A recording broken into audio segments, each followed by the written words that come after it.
This is the Shrimp Trawler video channel Strat-O-Matic Baseball Excel Game of the Week.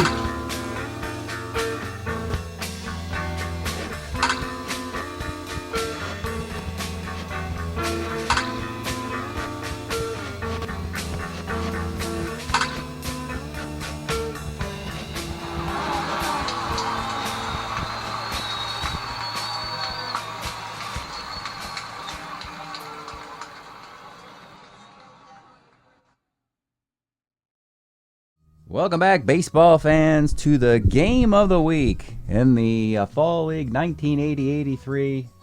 We have a series today between the Atlanta Braves and the Florida Marlins with a playoff possibility.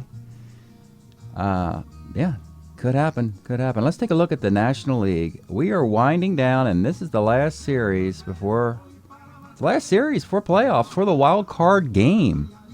In the National League this year, it's been kind of a runaway.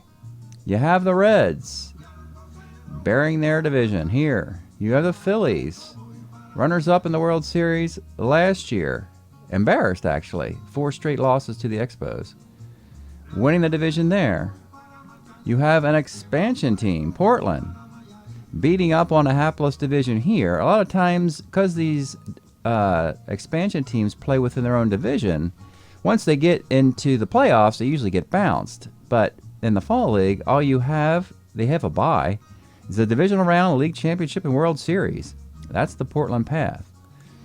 Then out west, Houston bearing their division with the exception of the Giants. So 4 easy division wins. The Giants have a wild card and at a 5. And more interestingly, this seeding is correct. The Giants play the Astros in that one wild card game. By the way, the teams played 10 games in their season. They split them. So it'll be the 11th game between the two teams. It's the wild card game. Couldn't be more fitting than that.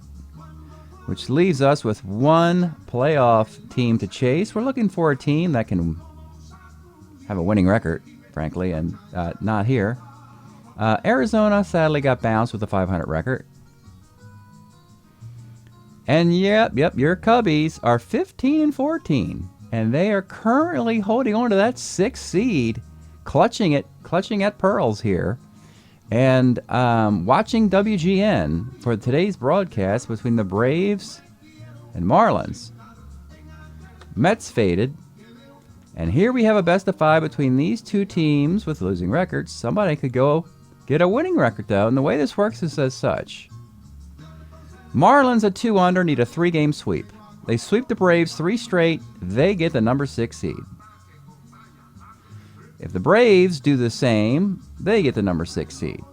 If the Braves win 3 games to 1, they would be tied with the Cubs. And get a load of this, folks. The Braves and Cubs already played in the regular season, and they split 4 games. So if Atlanta gets a 3-1, the Braves and Cubs would play on the day off before the wild card game to see who plays the next day in the wild card game. And lastly, if it's a 5-game series where the Marlins win 3 games to 1, either of those scenarios, the Cubs get that 6th seed. So there's a lot of fun little math involved in this one.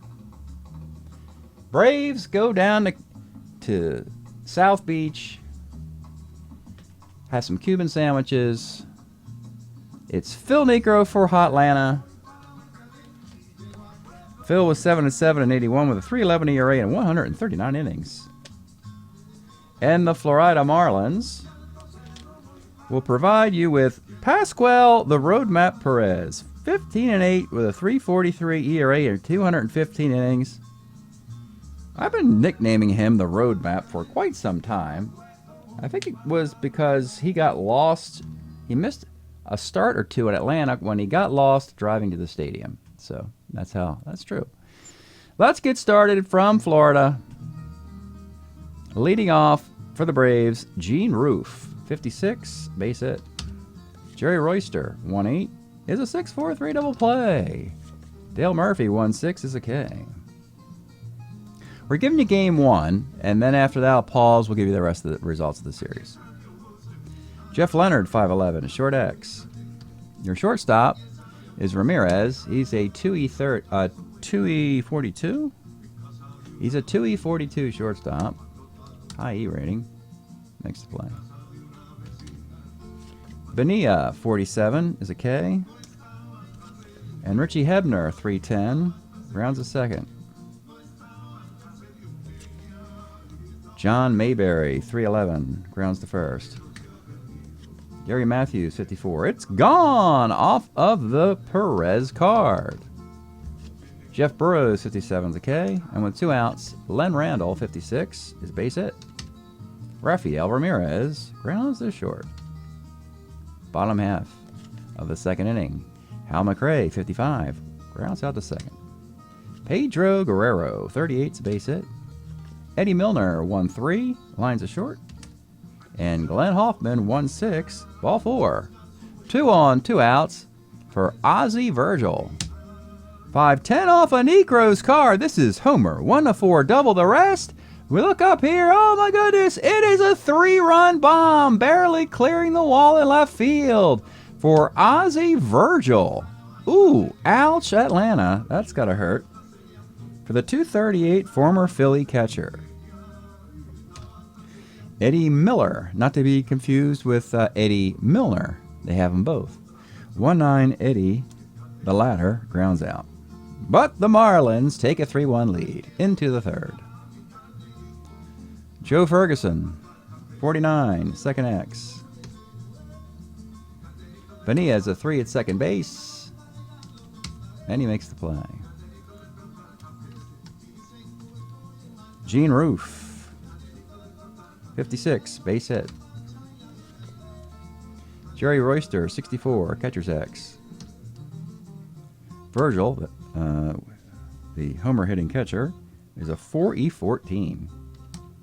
It's a pass ball.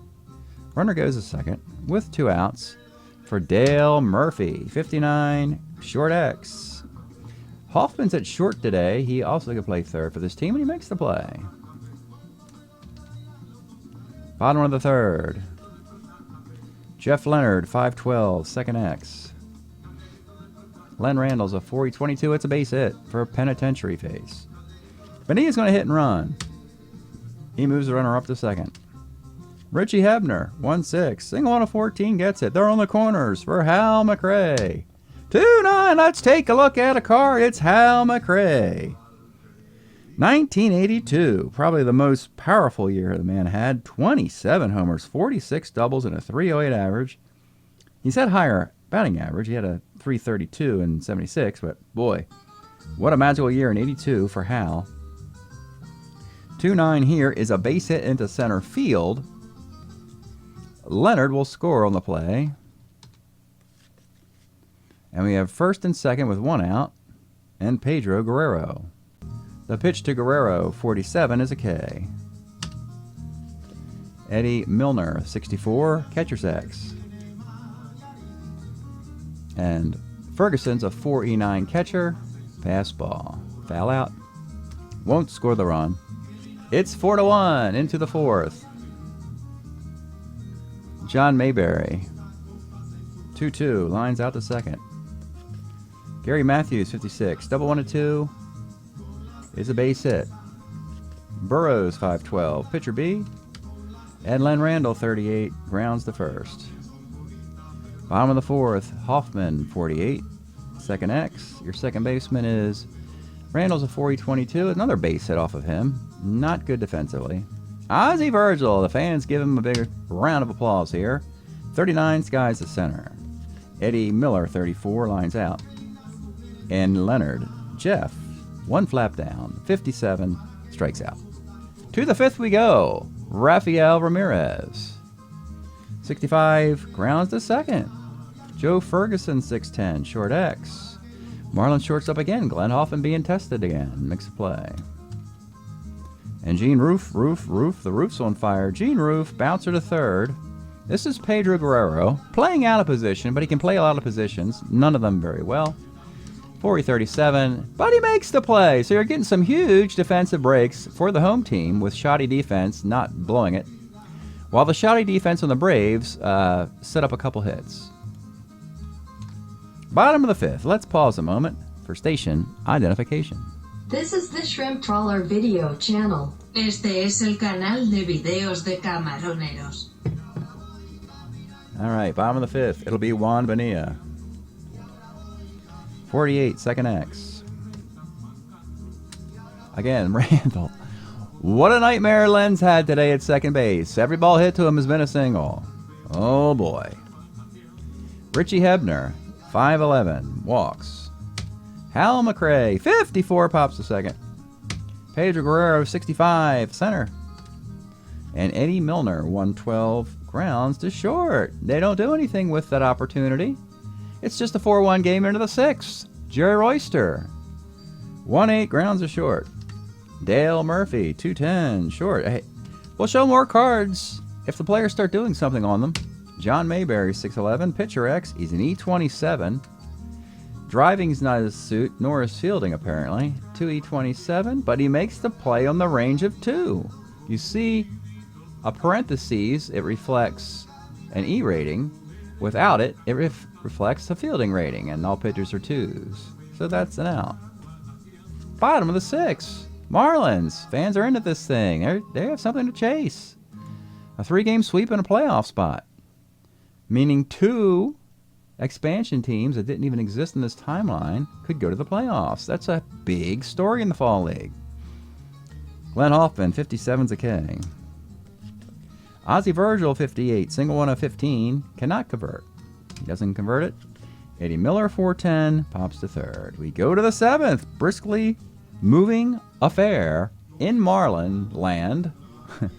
Must be low humidity today, as the teams aren't, they're moving briskly through this one. Gary Matthews, 56, double 1-2, base hit. This is Perez's breaking inning, as is Necro's. 3-run lead. Predictably, he'll not get a loss in this. He'll be gone before that could happen.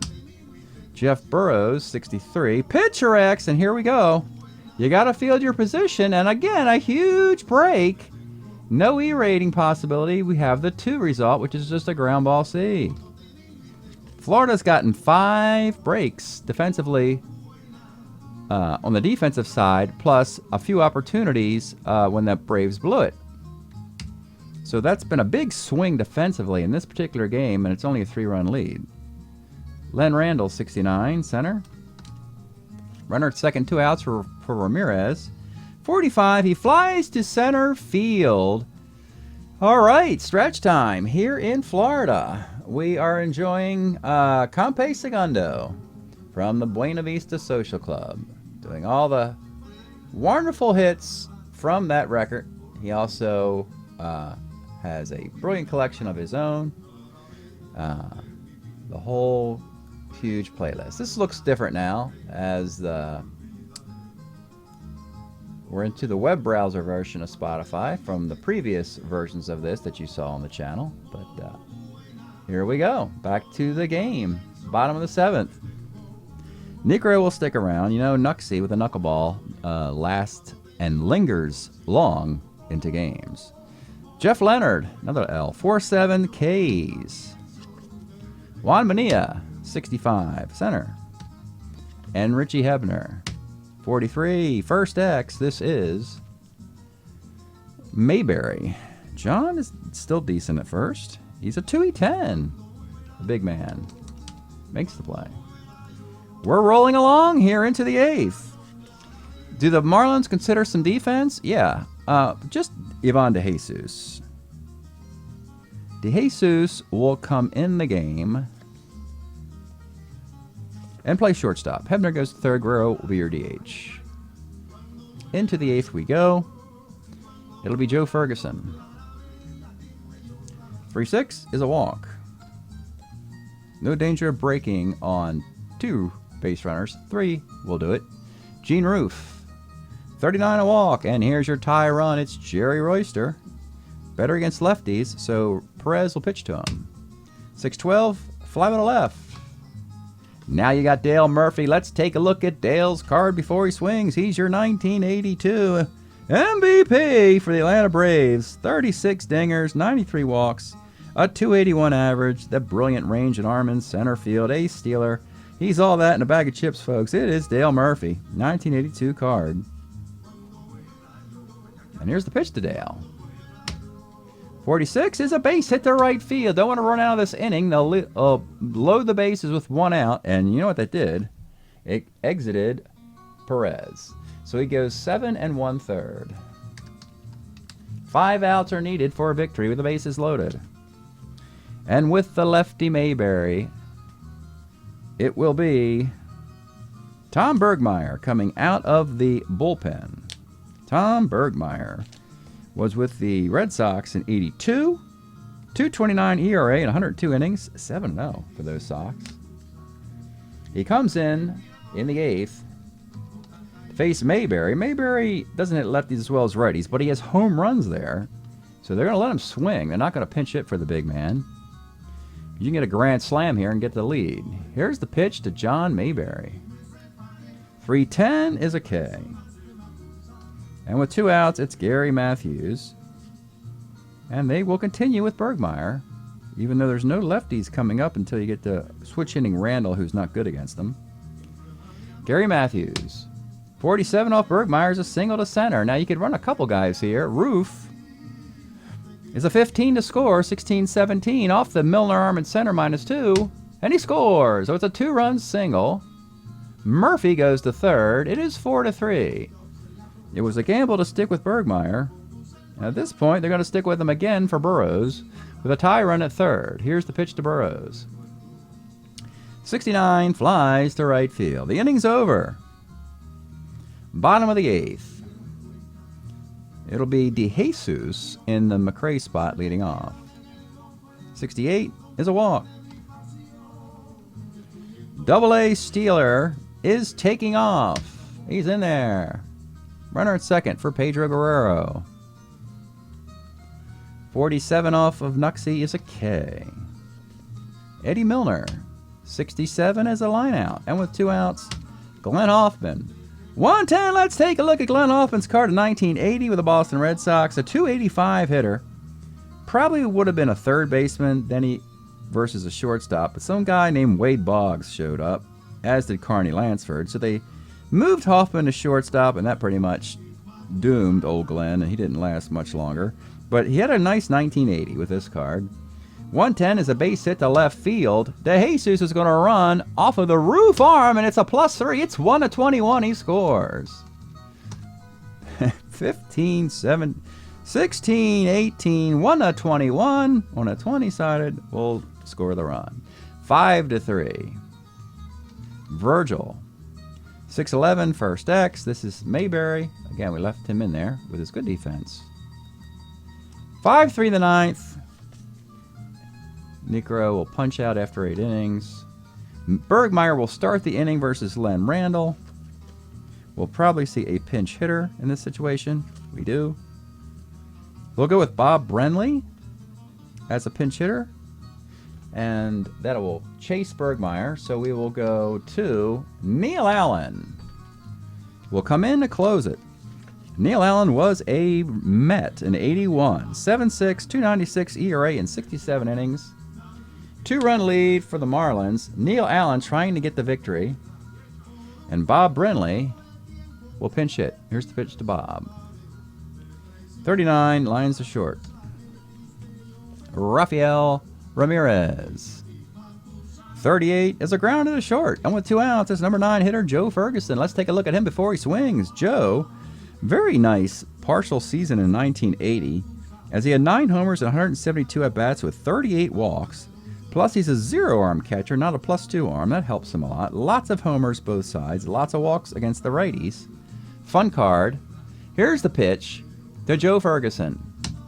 3-11, and that is a fly ball to right field, and the game's over, folks. And the Florida Marlins outlast your Atlanta Braves 5-3. Perez gets the win. Braves made it interesting in the 8th. Allen gets a save. Nuxie Necro gets a loss. Step 1 of a 3-step process for the Marlins has been completed. After the break, we'll give you the results of games 2, 3, and 4, and 5 if necessary. So stick around. All right, baseball fans, here's the box score from game 1 you just saw. This was the Marlins winning 5-3. Pascual Perez, 7 1/3 innings, 7 hits, 3 runs, and a save for Neil Allen, beating Phil Niekro, a complete game loss, gave up 5 runs in 8 innings. So Marlins, task 1 is complete. What happens in task 2? Preserving home field by winning game 2 in a must-win sweep situation. Charlie Huff for the visitors, Dan Schatzeder for Florida. A rough start for Schatzeder. Walk, single, single, walk. 3 runs in the first. He settles down until he gives up a home run in the 6th. But the story today is Charlie Huff with a 1-hitter through 7. Then he's pulled because they have an incredible bullpen of Garber, Soche, and Camp. Soche gets out of the 8th.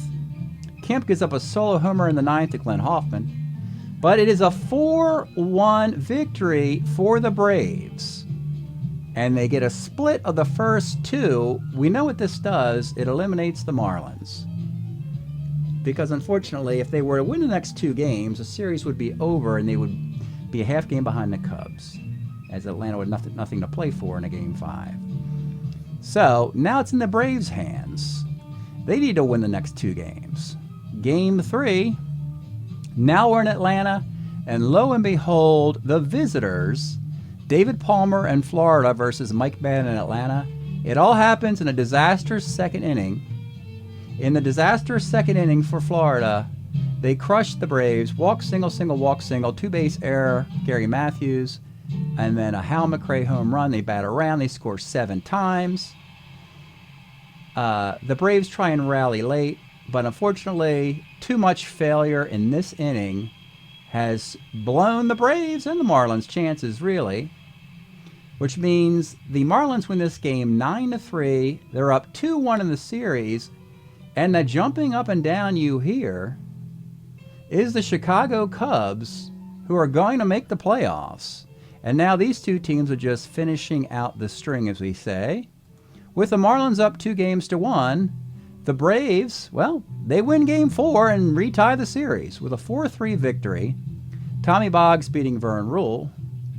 All tied 2 games apiece, and we just have a best-of-5 series at this point, as everybody's right where they were at the start of the series, below 500. And in game 5, the road Braves beat Florida 7-1 in this one. Niekro beats Pascual Perez. So what does that all mean when we go to the big picture?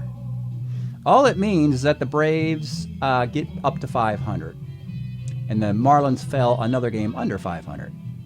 But 500 is not good enough because these guys are a half game over. So the Cubs don't need to have a tie-breaking game. They have a day off. They do get the wild card game in the playoffs. So this field is complete. The Reds and Portland will get the bye. In the wild card round, the Cubs will visit the Phillies. It's going to be Steve Carlton versus Mike Krukow for the Cubs. And this is going to be a wild game between the Giants and Astros. Looks like Bob Knepper versus J.R. Richard, both of the best pitchers on both those squads in the one-game wild card playoff in the National League. Sometimes they call this kissing your sister. What they used to say, like when you get a tie in the National Football League. The Braves do win the series 3-2, but it doesn't amount to much. Both teams will be going home. Thanks for checking this out. We'll see you next time.